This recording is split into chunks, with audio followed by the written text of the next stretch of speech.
Christopher Columbus has become very controversial in recent years. And as I consider this issue, the thing that I've not been able to answer is how does removing this statue of a person who lived 500 years ago help the plight of the indigenous people in Pueblo, Colorado, or the United States?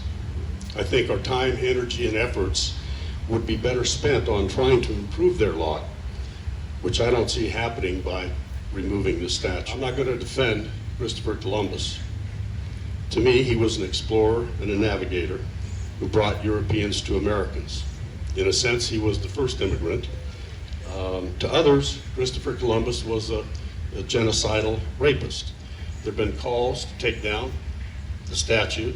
There have been calls to keep it right where it is. So my stance is, we need to figure out a way if we can find a solution to this issue that's dividing the community.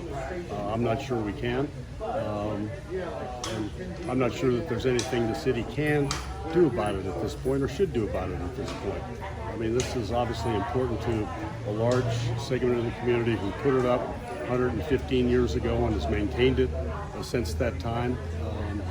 And I think they're willing to compromise to a certain extent, as I suggested here, have an alternative message there to say this is the other side of the Christopher Columbus story. It's really not about Christopher Columbus. It's about, I think, that immigrant spirit and, the fact that the Italian community put that up to support the immigrants at a time when it was important to do so in 1905.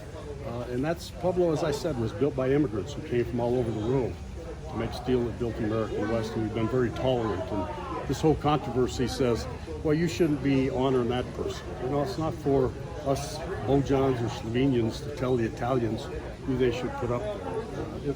It's that kind of thing that I think makes Pueblo less tolerant. If you're protesting at the Columbus statue, it should be about the Columbus statue. It shouldn't be about the anti-police kind of thing. Let's don't try to give mixed messages out here and try to take advantage of situations that create some controversy. I mean, we're not interested in having people create chaos.